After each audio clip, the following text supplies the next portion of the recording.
A lot of times we hear that victims don't think that the bully got enough consequences. Tell me a little bit about that. Chloe? Usually bullies are the ones that don't care about consequences. So if they just get ISS for a day or something like that, they don't care. I mean, they're used to it, and no one really cares about if you get ISS, and it just makes them that much cooler if they do. So you had some good ideas too about consequences that might be more meaningful to a bully. Like, I know that if you're in sports, you can't continue with the season if you get consequences that are serious, like OSS or ISS, and getting rid of the problem, like putting them in a different school if it's getting that bad. Okay. Anyone else have comments about the consequences? Mackenzie. It's not like you can just shake hands and it's all over. Okay. Like, they hurt you and you feel they need to have punishment. Okay. And just putting them in ISS and stuff like that doesn't make it any better. Okay. And as far as, meaning you think that the bullying will continue? Definitely. Okay. So what types of things do you think will make the bully stop? Like, I don't know. Well, bullies, they probably don't like homework, so just give them a bunch of homework. Give them extra homework for bullying. Okay. Mariana?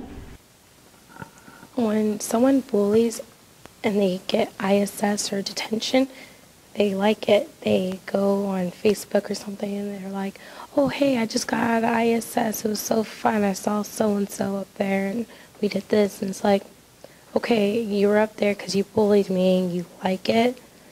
We just feel that, okay, if you're going to hurt me, I want you to get something back that will, make you regret hurting me. And it's just sometimes that is not right. So sometimes it's not enough. And that would bring back some of the adult checking up and following through to see if the bully is doing that. Haley? Well, I think it's important that they keep the parents updated too, because like my parents' opinion of me matters a lot. Kids, they don't want their parents to be mad at them. I'd rather get in trouble at school than with my parents, because there's probably more of a consequence when you're at home than there is when you're at school. So making sure that there's follow through with parents in addition to a school consequence. Okay. Alex?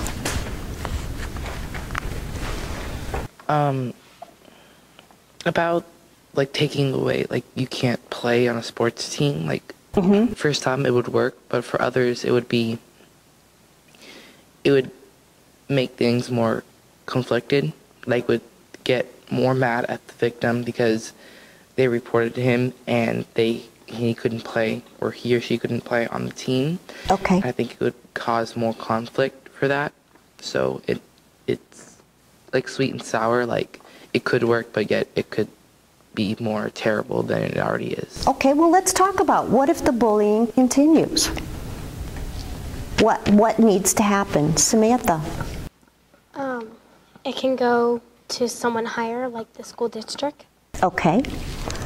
And can you talk to me a little bit about how you would go to different people if you didn't feel that the bullying was stopping? It could start with the teacher and then go to your advisor, and then maybe your vice principal, and then the principal, and if he still didn't do anything, then the district office. Then the district office, and that would include myself, the superintendent, as well as the assistant superintendent, in helping to make sure that the bullying does stop. Kyle? Well, eventually, if the bullying keeps on happening and keeps on happening, no matter where you put him, different classes, different schools, whatever. Sometimes you told us it could go to court if it needed to be that way.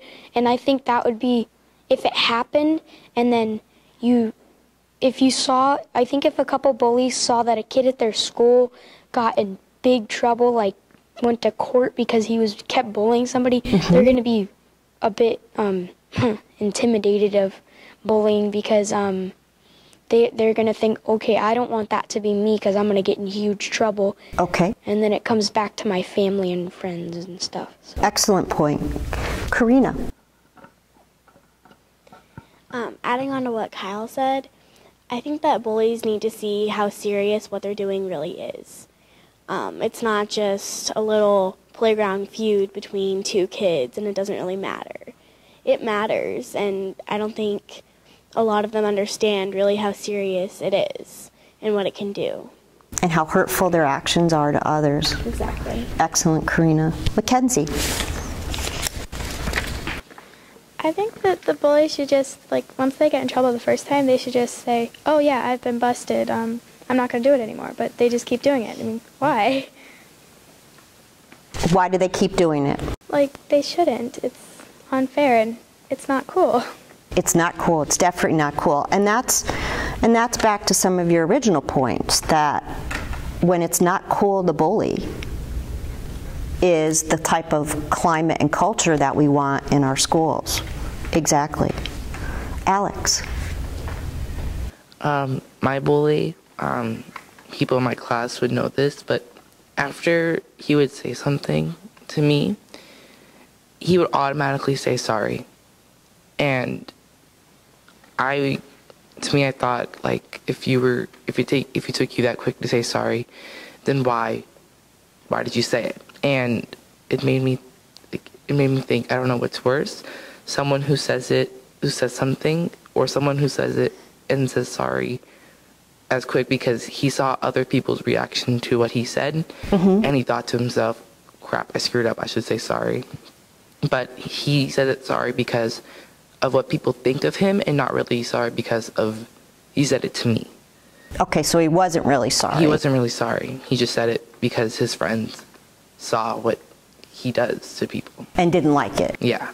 Okay, so the friends were really good bystanders, right? They were standing up for what's right. Okay. Emily? I think that if there is a sorry, it has to be sincere, and to me it's all tone of voice, because if you say, oh, I'm so sorry for what happened, it won't happen again, or sorry, there's a different, I mean, same words, different tone of voice. Okay. All right. Mariana. You have those bullies who are the ones who mean that they're sorry, and you have those who are just like, oh, okay, I got busted, it's whatever, it's stupid, it's a dumb reason, You just have those people who are just like, oh my gosh, okay, what are people going to think about me? And it's good to know that a bully actually, cares about what other people think about them, because they're going to turn around and their reaction towards you is going to be different. So it's a good feeling. So having cool people and cool bystanders who don't accept what the bully says, that's important, isn't it? Yeah, and then you have those cool people who are just like, like at our school, we have groups of people who are really cool, and if someone snitches on that person, they'll just be like, oh, it's dumb. And then it's part of that group, and they're just like, okay, well, let's go get that person. It's, they're not cool. So there you have those people who don't care at all. Okay, but we want to change their minds about that, don't we? Absolutely. Kyle. This is kind of going back to the tone of voice you use, but like this is just an example. If there was somebody who was a religious and they were wearing a turban, there's a big difference between walking up to them and saying, why are you wearing that funny hat or something, or saying, hey, do you mind if I ask you something? And then if they say yeah, then say, hey, why are you wearing the turban? And be nice about it. And there's a big difference between asking somebody honestly and asking them to be mean.